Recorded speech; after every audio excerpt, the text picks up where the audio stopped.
Welcome back to Everything Self-Defense, where we talk about everything tactical, everything practical, and of course, everything self-defense. I'm your host, Nik Farooqui from Ballistic Fighting Methods and StreetSafe101.com, and for today's topic, we're discussing weapons for self-defense. In this episode, we'll be covering some information about a variety of different weapons that are typically used in self-defense today, and we'll be talking about the pros and cons of each. My goal today is to educate our listeners about the different types of weapons so they can decide which one is right for them in their lifestyle. Obviously, I can't teach you guys the tactics with each weapon in a 30-minute podcast, but I'm hoping that this episode will give you a few things to think about and to look for in your choices.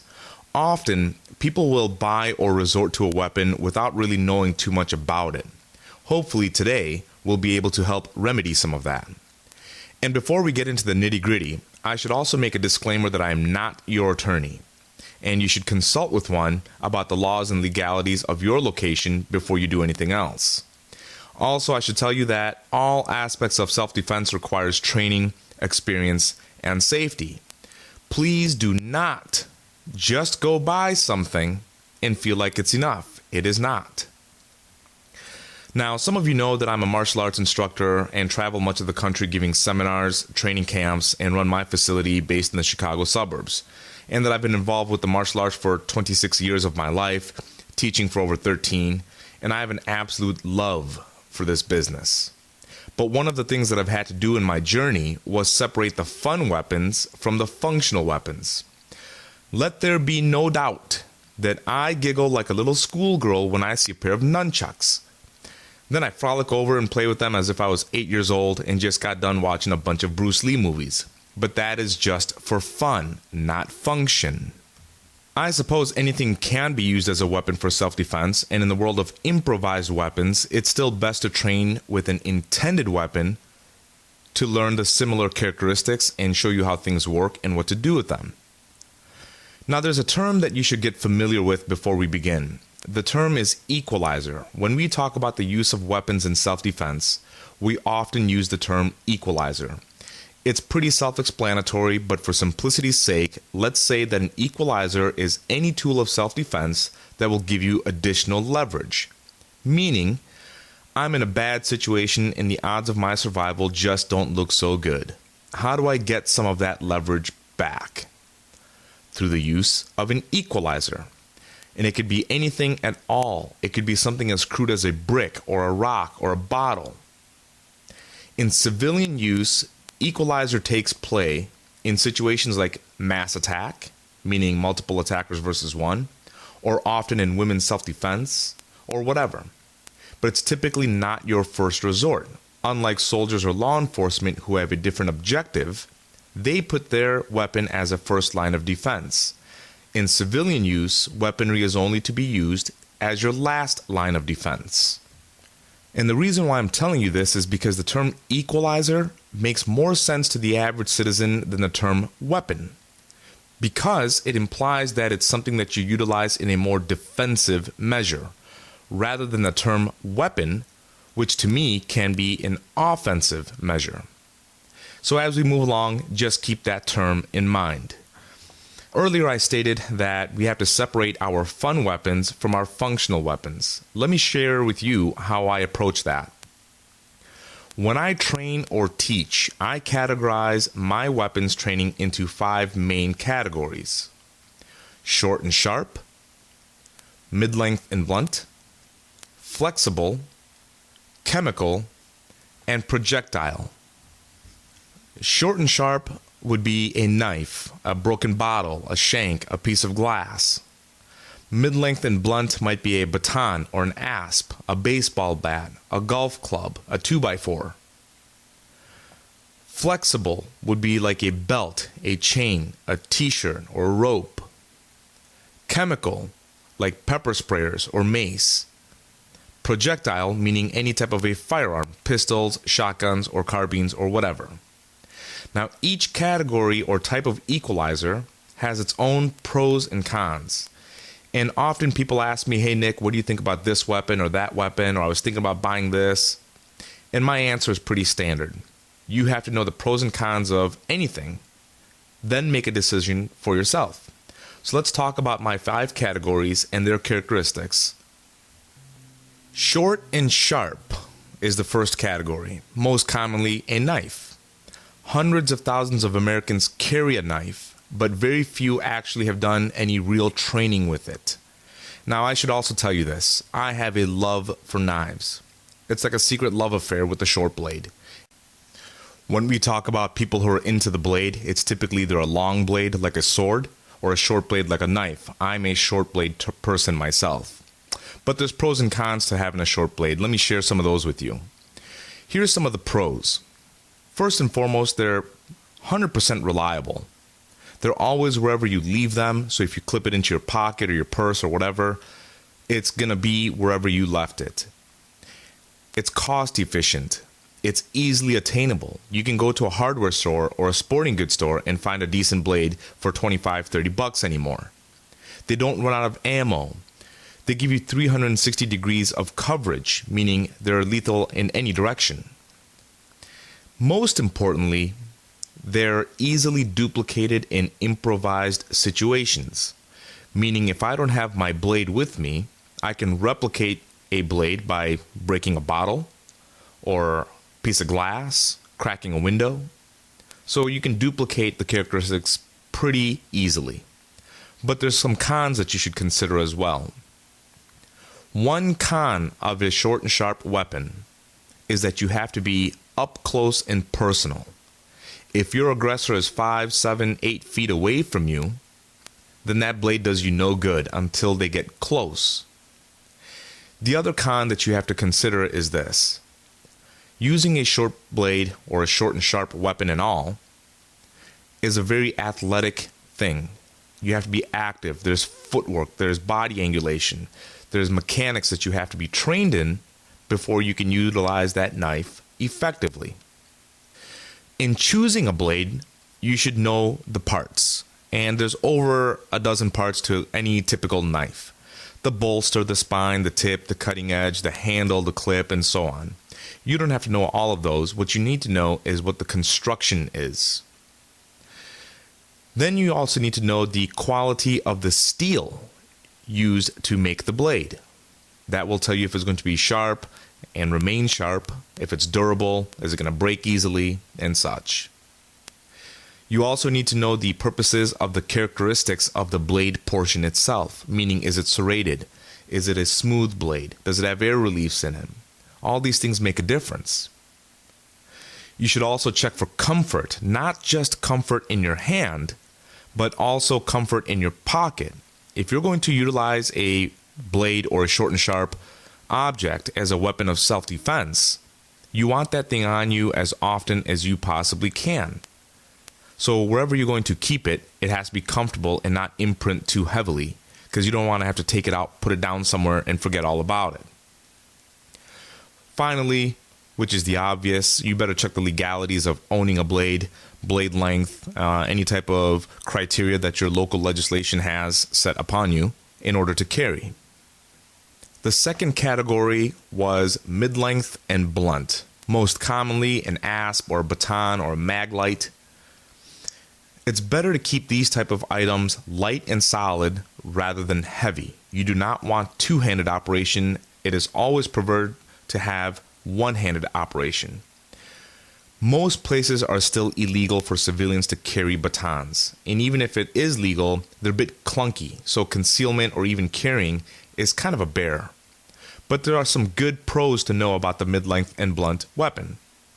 They're typically longer in reach, 26 to 35 inches greater than your arm, which means it covers greater distance, and they're typically faster in motion. They're excellent for non-lethal use because you can get instant stoppage by striking targets like the knees or the elbows or the leg, the ankles. Also, they're very easily duplicated in improvised situations. You can typically find a mid-length blunt object sitting around anywhere, a broom handle, a pool cue that's broken, a baseball bat, a golf club, a tennis racket. So here's the cons. Again, still illegal in most places to carry. Heavier items are going to require you to use two hands. They do require a lot of training, and they offer a surface material available for counter manipulation, meaning if somebody gets their hands on the striking end, they might be able to take the weapon away from you. Any weapon can be disarmed, obviously, but most people will hesitate to grab a short and sharp weapon because the odds are they're still going to get cut. So that's something to keep in mind. The third category is flexible weapons, most commonly a belt, a t-shirt, a rope, a chain. Now this is a must-have in your training curriculum because of how versatile it really is. Here's some of the pros. Readily available for anyone. I don't leave the house without wearing a t-shirt and a belt.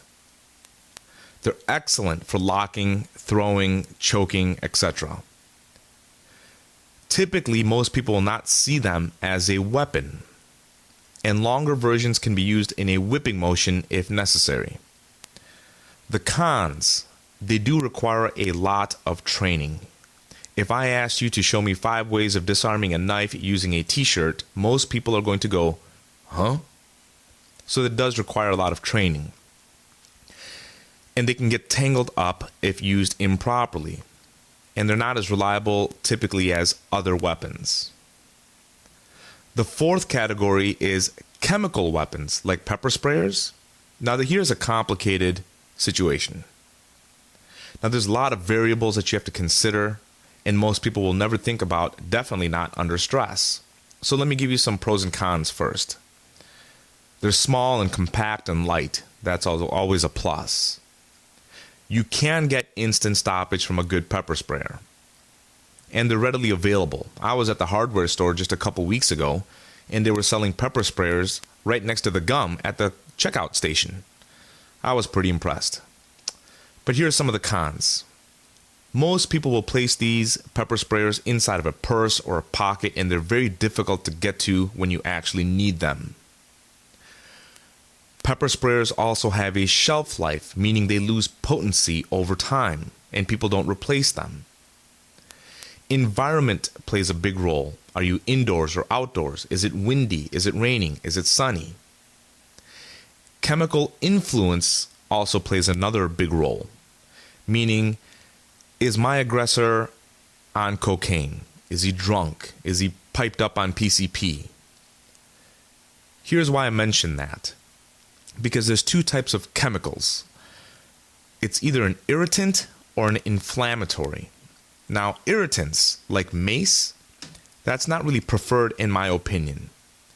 They're not very useful against those chemically influenced attackers. So if somebody is chasing after you and they've been drinking, or are on cocaine or other things, it doesn't work against them. They will not feel it till the next morning. Inflammatory, on the other hand, is like an acid. They're very effective on anyone equally. They just burn, no matter what.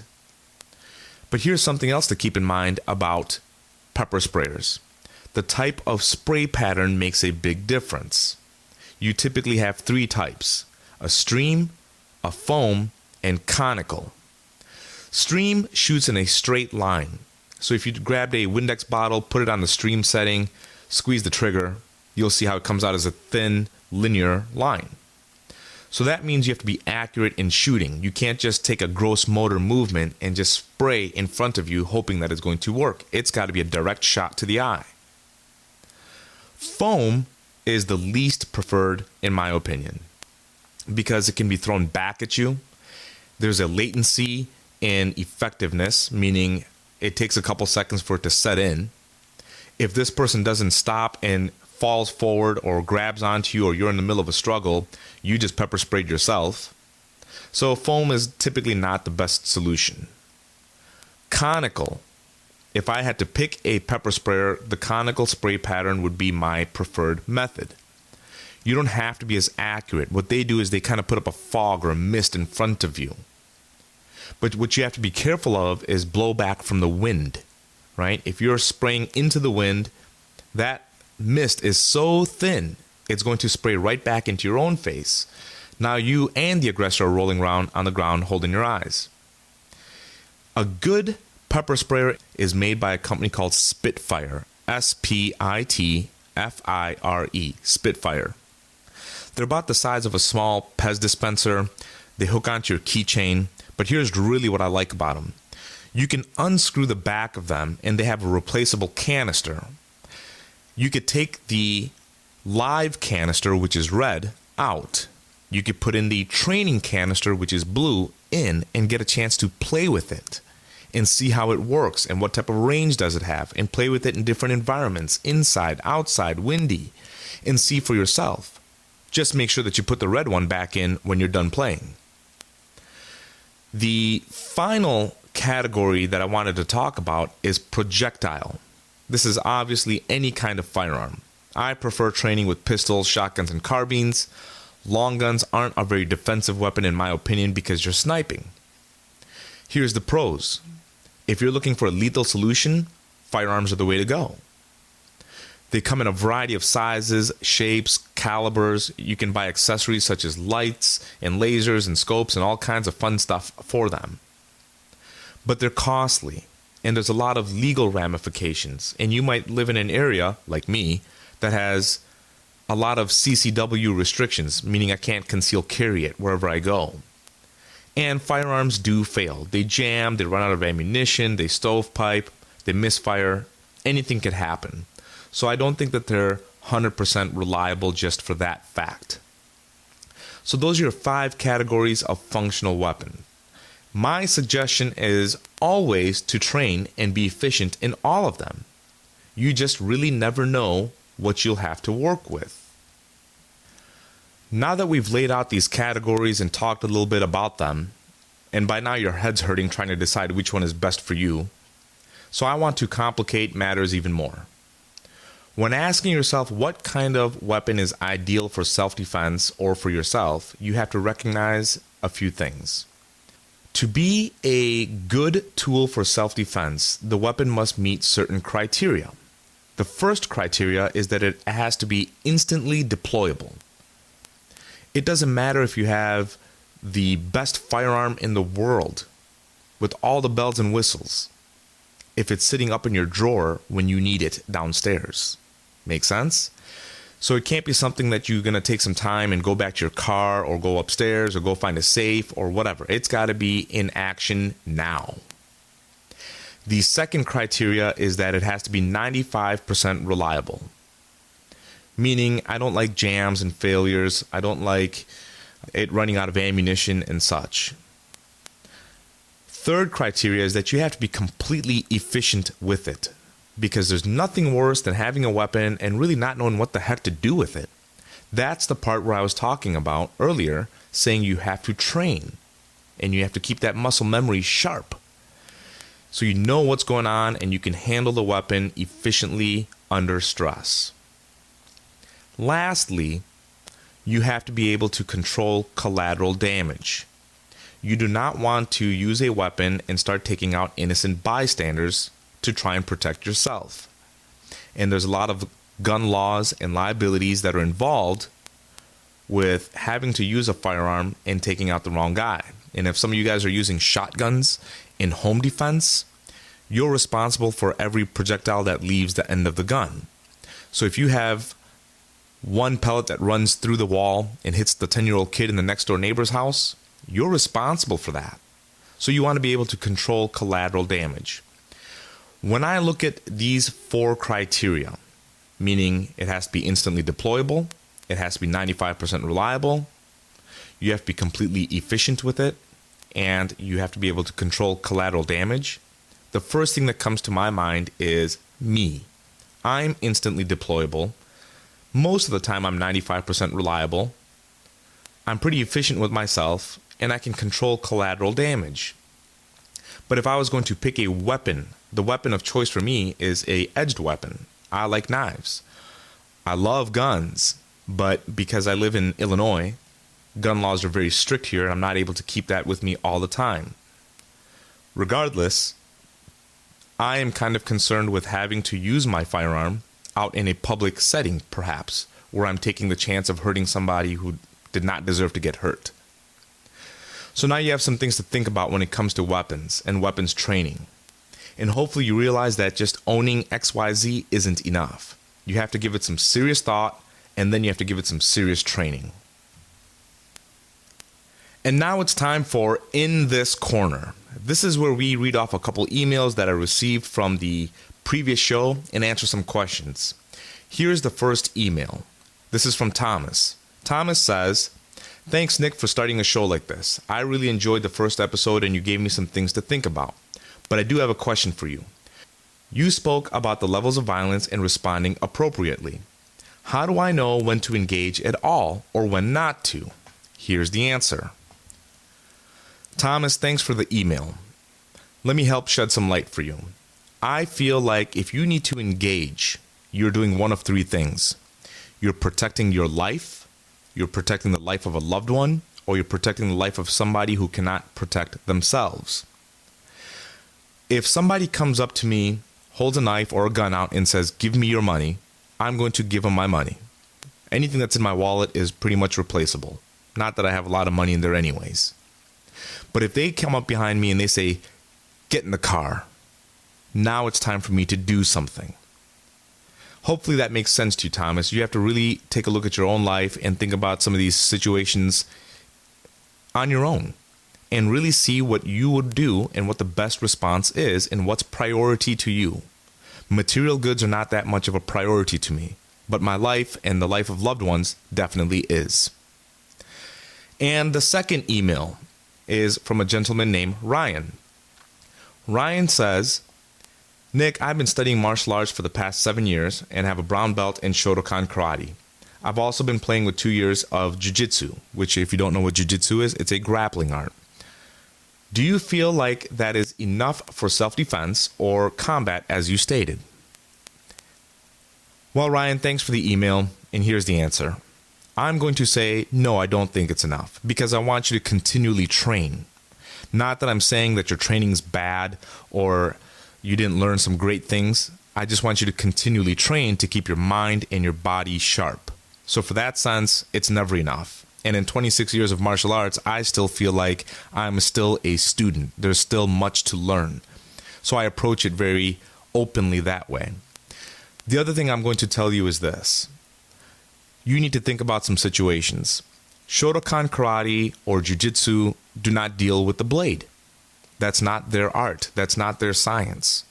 So if you're concerned with somebody pulling a blade on you, then you need to find a martial art or training curriculum that will help you learn that, like Filipino Kali or Jeet Kune Do or even Krav Maga. You need to take a look for yourself and see what makes you content. What are your concerns? What are you trying to get out of the training?